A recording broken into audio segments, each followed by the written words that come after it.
Mama proud.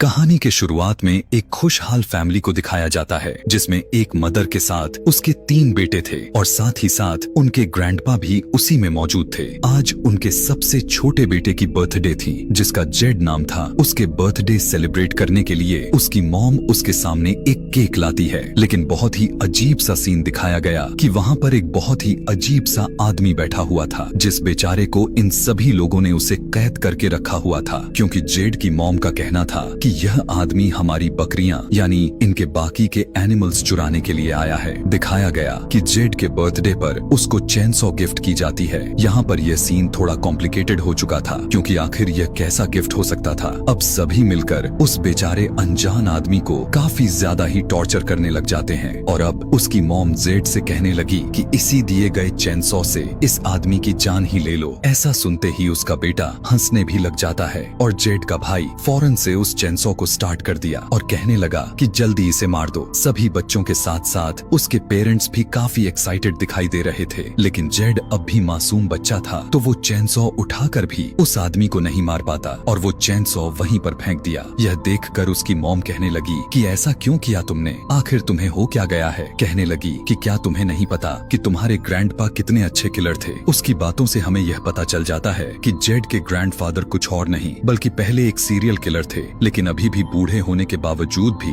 उनके murders करने का शौक नहीं गया हुआ था। और अब जब जेड ऐसा ना कर सका तब वो कहने लगे कि अब मुझे ही उसकी जान लेनी होगी, इसी बहाने मेरा भी मन खुश हो जाएगा। वो एक बड़ा सा हैमर उठाते हुए उस आदमी के गर्दन पर काफी जोर से मारते हैं जिससे उस बेचारे की बहुत ही दर्दनाक तरीके से मौत हो जाती है। यहीं से सीन शिफ्ट करके प्रेजेंट टाइम का वक्त दिखाया गया जहाँ पर हम कार में एक कपल को देख पाते हैं जो कि काफी खुशी के साथ कहीं जा रहे थे। दोनों इस वक्त काफी खुश दिखाई दे रहे थे कि तभी अचानक से उनके गाड़ी के सामने एक एनिमल आ गया जिससे वो अपनी गाड़ी को फौरन से रोक दिया, लेकिन तभी पता चला कि ये कोई एनिमल नहीं बल्कि कोई बच्चा है जिसने गाय का फेस मास्क पहना हुआ था। बच्चा कहने लगा कि मुझे आपकी हेल्प की जरूरत है और यह कहते ही वो फौरन जंगल के अंदर भाग गया। उस कपल में से वाइफ काफी हैरान थी, कहने लगी कि आखिर ये हमारे सामने अचानक से कैसे आ गया और बेवजह मदद की गुहार लगाने लगा। इवन इतना कहकर जंगल में भी भाग गया। इसीलिए वो कहने लगी कि अब मुझे जाकर देखना होगा, लेकिन उसका हस्बैंड उसे ऐसा करने से मना करता है कि वहाँ जाना हमारे लिए कुछ खतरा भी तो हो सकता है, लेकिन वो उसकी बातों को इग्नोर करते हुए फिर भी वहाँ जाती है। वो लड़की उस बच्चे का पीछा करते करते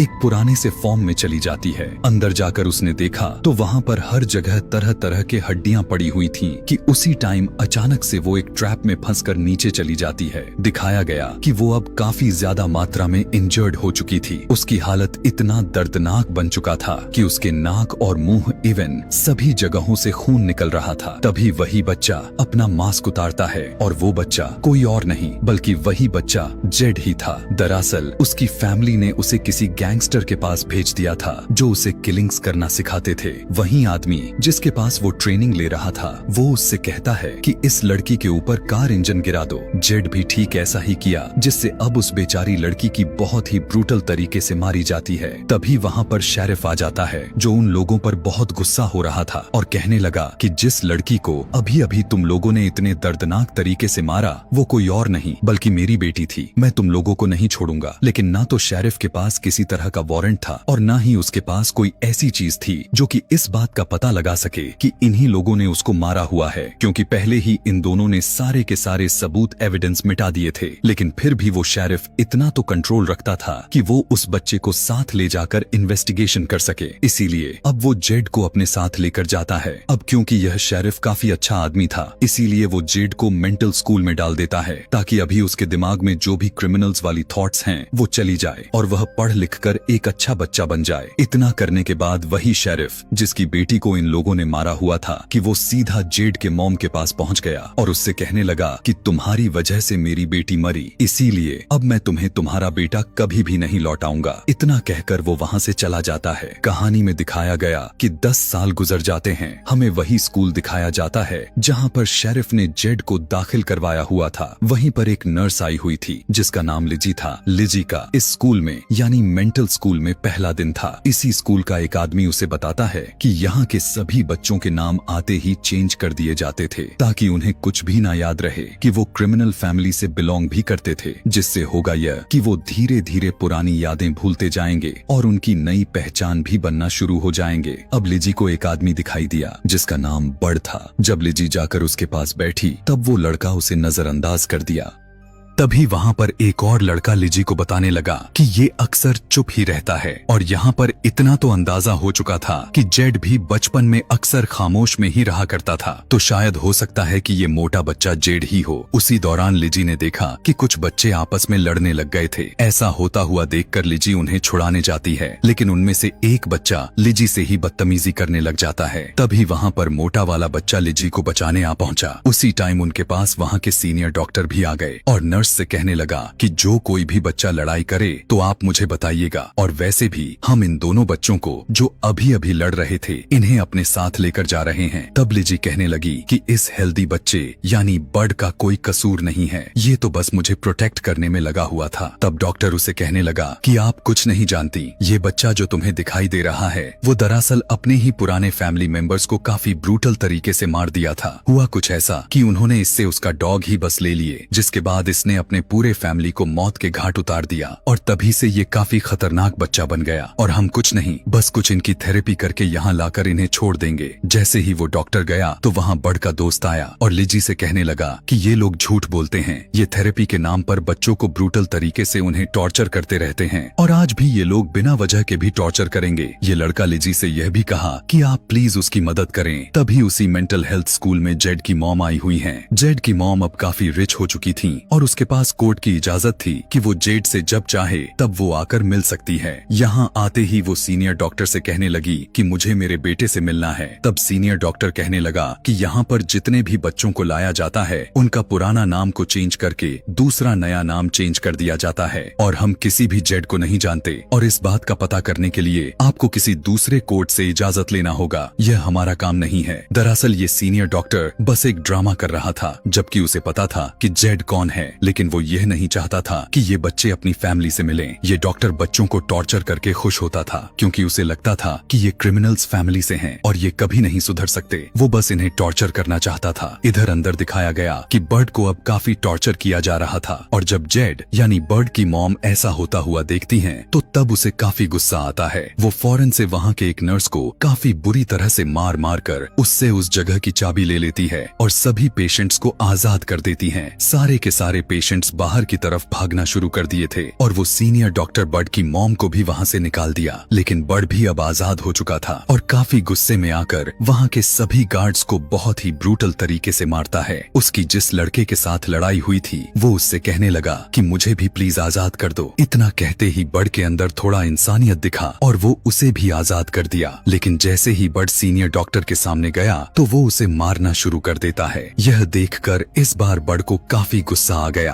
और वो सीनियर डॉक्टर की सर विंडो पर लड़ा लड़ा कर उसे मौत के घाट उतार देता है। इधर ऐसा हुआ सब देखकर लिजी भी काफी डर चुकी थी। इतना डरी थी कि वो एक और भी नर्स को लेकर भागते हुए बेसमेंट में चली जाती है, लेकिन इनकी किस्मत ही खराब था। अचानक से वहाँ पर एक पागल बच्चा आकर दूसरी वाली नर्स का गला ही काट कर उसे मौत का नींद सुला देता है। यह देखकर लिजी के होश ही उड़ गए थे। वो बहुत ही ज्यादा मात्रा में बौखला चुकी थी क्योंकि अब वही पागल बच्चा उसकी तरफ उसे मारने के लिए बढ़ रहा था कि तभी वहाँ पर बर्ड का वो अच्छा वाला दोस्त आ गया और लिजी को बचा लेता है और फिर वो उस पागल लड़के को मार मार कर उसकी जान ही ले लेता है। ऐसा करने के बाद वो लिजी को अपने साथ बाहर ले आया, लेकिन बाहर आने पर पता चला कि यहाँ पर वो वही लड़का था जो बर्ड के दोस्त से लड़ाई कर रहा था। उसके साथ एक और अजीब सी लड़की थी जो पूरे मेंटल हेल्थ स्कूल में सबसे ज्यादा बदतमीज और चिड़चिड़ी थी। बहुत मारने के बाद वो दोनों को अपने गाड़ी में कैद करके जाने लग गए, लेकिन वहीं दूसरी तरफ वो बुरा लड़का देखा देखा कि बड़ भी वहीं पर है तो वो उसे भी अपनी गाड़ी में बैठा लेता है। वहीं बुरा लड़का अब इन सभी से कहने लगा कि मेरे पेरेंट्स काफी रिच हैं और दूसरी कंट्री में रहते हैं। मैं कब से उनके पास जाना चाह रहा था। अगर तुम लोग चाहे तो मेरे साथ जा सकते हो, लेकिन अगर किसी ने भी यहाँ से भागने और पुलिस को इन्फॉर्म करने की कोशिश की तो उनकी मौत मेरे ही हाथों निश्चित है। अब बड़ को और उसके दोस्त को अपने अपने फैमिली के बारे में कुछ नहीं पता था। दोनों शुरू से ही इसी मेंटल हेल्थ स्कूल में रह रहे थे, इसीलिए अब उनका दिल चाह रहा था कि हम भी देखेंगे कि फैमिली आखिर कैसे होते हैं। तब उसकी बातों पर वो लोग मान जाते हैं और लिजी बेचारी भी इनके साथ ही थी। दूसरी तरफ शेरिफ को पता चल गया था और वो फौरन से सारे के सारे पुलिस को इनके पीछे लगा दिया। उसे यह भी अब पूरी तरह से भनक लग चुकी थी कि जेड यानी बर्ड भी इसी ग्रुप में है। वो अपने पुलिस ऑफिसर से कहने लगा कि तुम्हें जहाँ पर भी जेड दिखे उसे फौरन से शूट करके मार देना। यही बात फोन पर जेड की मॉम भी सुन चुकी थी। फिर हम देखते हैं कि वो पांचों बच्चों का ग्रुप उस जगह पर जा रहा होता है, लेकिन रास्ते में उन्हें काफी भूख लगने लग गई तो वो एक रेस्टोरेंट पर रुकने का फैसला करते हैं। वहाँ जाकर वो दुष्ट बच्चा और उसके दोस्त लोग मिलकर उनके गन छीनकर उन्हीं से पैसे लेने लग जाते हैं। ऐसा करने के बाद वो दुष्ट बच्चा वहाँ के वेट्रेस को भी मार दिया। उसी दौरान मौका देखते हुए लिजी वहाँ से भागने लग चुकी थी, लेकिन बड़ उसे रोकने लग गया। कहने लगा प्लीज तुम कहीं मत जाओ। कि तभी वो पागल बच्चा भी आ गया और वहाँ से गाड़ी चुराकर पांचों फिर से आगे बढ़ने लग गए थे। लेकिन इसी फायरिंग में एक गोली बड़ के पेट में लग जाती है। कुछ दूर जाने के बाद जब इनकी गाड़ी की फ्यूल खत्म हुआ तब वो सभी एक जंगल के रास्ते से होता हुआ आगे बढ़ने लग जाते हैं। चलते चलते इन्हें एक कंटेनर पड़ा हुआ दिखाई दिया जो किसी ट्रॉली जैसा दिख रहा था। ये लोग जब इसके अंदर जाते हैं तो वहाँ पर किसी की डेड बॉडी पड़ी हुई थी, लेकिन इसके अलावा इनके पास कोई चारा भी नहीं बचा हुआ था। उन्हें रात यहीं पर बिताना होगा। यहाँ पर लिजी बड़ का जख्म साफ करने लग गई। वहीं दुष्ट बच्चा बड़ से कहता है कि अगर लिजी या फिर तुम्हारी दोस्त भागने की कोशिश की तो मुझे फौरन से इन्फॉर्म करो। लेकिन जैसे ही घना रात हुआ मौका देखकर दोबारा से भागने लग जाती है, लेकिन वही दुष्ट बच्चा उसे भागते हुए देख लिया था। पकड़ते हुए उसे कहने लगा कि मैंने तुम्हें मना किया था ना, और इसी के साथ उसके साथ जबरदस्ती करने की कोशिश करता है कि तभी ठीक मौके पर बड़ का वही अच्छा वाला दोस्त आ गया था। यहाँ पर एक बार फिर वो लिजी को उससे बचा लेता है। उसे मारते हुए वो बड़ से कहने लगा मैंने कहा था कि तुम इन पर नजर रखना, लेकिन तुमने ऐसा नहीं किया। बड़ को यह सब सुनकर बिल्कुल भी अच्छा नहीं लगा और वो फौरन से उसी पर अटैक कर देता है और उस दुष्ट बच्चे को घसीटता हुआ आगे लेकर जाता है और बिना कुछ सोचे समझे उसका सर क्रश कर दिया, जिससे उसकी बहुत ही दर्दनाक तरीके से मौत हो जाती है। जैसे ही सुबह हुआ तो उस दुष्ट बच्चे की दोस्त जो चिड़चिड़ी लड़की थी उसे वो कहीं पर भी नजर नहीं आ रहा था। वो सोचने लगी कि मेरा दोस्त कहाँ चला गया। उसे ढूंढने के लिए चली भी गई थी। इधर पीछे से लिजी और बड़ का वही अच्छा दोस्त दोनों अकेले थे तो वो कहने लगे यहाँ से भागने के लिए यही अच्छा मौका है। लेकिन तभी बड़ का दोस्त कहने लगा कि बड़ जैसा भी है आखिर वो है तो वो मेरा दोस्त ही, मैं उसे छोड़कर नहीं जा सकता। इसीलिए वो वापस बड़ को ढूंढने के लिए चला जाता है। दूसरी तरफ उसी दुष्ट बच्चे की दोस्त को दिखाया गया जो कि अब वो पुलिस के हाथों में आ चुकी थी। शेरिफ उसे मारते हुए उसे टॉर्चर करने लग जाता है। मारते हुए पूछने लगा कि बताओ तुम्हारा दोस्त कहाँ गया। जवाब में कहने लगी मुझे खुद नहीं पता, तुम तो पागल हो चुके हो क्योंकि तुम्हारी बेटी जो मर चुकी है इसीलिए अब तुम हमें भी टॉर्चर करोगे। यह सुनने के बाद शेरिफ गुस्से से भर जाता है और पलक झपकते ही गन से शूट करके उसे मौत के घाट उतार दिया। यही सब लिजी और बड़ का दोस्त भी देख रहे थे। बड़ का दोस्त कहने लगा हमें इनसे दूर ही रहना चाहिए वरना ये हमें भी शूट कर देंगे। पुलिस भी जानती थी कि बाकी के पागल बच्चे इधर ही कहीं न कहीं भटक रहे होंगे, इसलिए अब वो सभी डॉग्स को उनकी तलाशी में लगा दिया था। डॉग्स की आवाजें को सुनकर इन तीनों यानी बड़, लिजी और बड़ के दोस्त को यह बात पता चल जाती है कि पुलिस इन्हें ढूंढने में लगी हुई है। अब ये लोग भागने लग चुके थे। भागते हुए रास्ते में इन्हें कई दिनों की मरी हुई गाय दिखाई दी जिसे अब उसे कीड़े खा रहे थे। अब इनके पास अब ज्यादा वक्त नहीं बचा हुआ था, इसीलिए वो तीनों उसी के अंदर छुप जाते हैं, जिसकी वजह से डॉग्स को उनकी इंसानी स्मेल नहीं आती और पुलिस भी इन्हें नजरअंदाज करते हुए वहाँ से चली जाती है। जिसके बाद तीनों काऊ के पेट से निकलकर बाहर आ जाते हैं। जैसे ही वो तीनों भागने में लगे पड़े थे कि तभी उन्हें रोड पर एक पुलिस की कार दिखाई दी थी। लिजी को लग रहा था कि शायद ये दूसरे पुलिस वाले होंगे। इसीलिए वो जोर जोर से मदद की गुहार लगाने लग जाती है, लेकिन तभी बड़ का दोस्त उन्हें रोक लिया, यह कहते हुए कि तुम पागल हो गई हो, ये उनके साथी हो सकते हैं। और हुआ भी कुछ ऐसा था, ये उन्हीं के साथी थे। वो फौरन से शेरिफ को कॉल कर दिया, लेकिन ठीक वक्त पर बट पीछे से उस पुलिस ऑफिसर का गला ही दबाने लग जाता है। लेकिन उस बेचारे की किस्मत ही खराब थी, क्योंकि पुलिस ऑफिसर उसके सर में गन से शूट करके उसकी जान ही ले लेता है, जिससे उसकी मौत हो जाती है। जब बड़ का दोस्त ने देखा तो उसे बहुत ही गुस्सा आया और वो जोर जोर से पुलिस ऑफिसर को ही मारने लग जाता है। वो उसे इतना ज्यादा मार देता है कि उसकी वहीं पर ही मौत हो गई। लिजी यह देखकर काफी परेशान हो चुकी थी, सोचने लगा कि इन सारे के सारे पागलों के बीच मैं कहां फंस गई। वो वहां से फौरन पुलिस का कार लेकर भागने लग गई। यहाँ बड़ का दोस्त लिजी से कहने लगा कि तुम धोखेबाज हो, मैंने तुम्हें अच्छा समझा था, लेकिन तुम भी उन्हीं के जैसे निकली और तुम्हारी ही वजह से मेरा दोस्त बड़ की मौत हो गई। यहाँ पर देखने को मिला कि बड़ के दोस्त की हालत कुछ ठीक नहीं लग रहा था। वहीं पीछे से इनकी पीछा शेरिफ भी करने लग गया था और काफी ज्यादा गोलियों से फायरिंग करने लग चुके थे कि तभी उसी फायरिंग के बीच एक गोली बड़ के दोस्त को चीरते हुए निकल जाती है और उसका मुंह पूरी तरह से डिसफिगर हो जाता है। वहीं दूसरी तरफ एक और भी गोली आकर लिजी के हाथ पर लगा, जिससे उसकी गाड़ी का बैलेंस खराब हो गया और उनकी गाड़ी का बहुत बड़ा एक्सीडेंट हो जाता है। खाई में गिरने की वजह से लिजी बेहोश हो चुकी थी, लेकिन जब उसकी आंख खुला तो उसने देखा कि वो अब शेरिफ के गाड़ी में आ चुकी थी। वो गाड़ी के रेडियो से कई जगह कांटेक्ट करने की कोशिश करती है ताकि वो किसी को अपने लोकेशन बता सके, लेकिन तभी वहां पर शेरिफ आ गया और उसे खींचते हुए कहीं और लेकर जाने लगा। पता चला कि यह वही जगह थी जहां पर शेरिफ की बेटी को मारा गया था। वहीं पर उसने बड़ के दोस्त को भी लटका कर रखा हुआ था। शेरिफ बताता है कि जेड कोई और नहीं बल्कि यही लड़का था जो कि बड़ का दोस्त था। अब इसी बात की खबर जेड की मॉम को भी लग चुकी थी, जो कि शेरिफ के एक पुलिस ऑफिसर ने दी थी। अब यहीं से तो खूनी खेल होने वाला था। वो फौरन से चेनसॉ लेकर पहुंचती है ताकि वो जेड को याद दिला सके कि ये वही गिफ्ट है जो हमने तुम्हें बर्थडे पर दिया था, लेकिन शेरिफ पर अटैक करने लग जाता है। बहुत मकसद के बाद वो किसी तरह जेड को आजाद करते हुए वो अपने घर लेकर आती है। वो उसके फेस पर स्टिचेस लगाया। वो लोग अपने साथ शेरिफ और लिजी को लाए हुए थे। जब उन दोनों को होश आया तो वो दोनों अब वहाँ से भागने के बारे में कोशिश करने लग गए थे, लेकिन ठीक मौके पर जेड की मॉम उन दोनों को पकड़ लेती है। वो वहाँ पर जेड को बुलाया और उसे चेनसॉ पकड़ाते हुए कहने लगी कि ये लो, आज वो वक्त आ चुका है जहाँ तुम अपना चेनसॉ को इस्तेमाल कर सकते हो। जिसने तुम्हें टॉर्चर किए उससे तुम अपना बदला ले लो। जेड भी इन सभी चीजों से काफी तंग आ चुका था, इसीलिए वो गिफ्ट में दिया गया अपना चेनसॉ उठाया और सीधा शेरिफ के चेस्ट में घुसाते हुए उसे काफी ब्रूटल तरीके से चीर देता है। यहाँ यह सीन इतना दर्दनाक बन चुका था जिससे लिजी वहाँ से डर कर भागने लग चुकी थी, लेकिन जेड की मॉम अपने तीनों बेटों को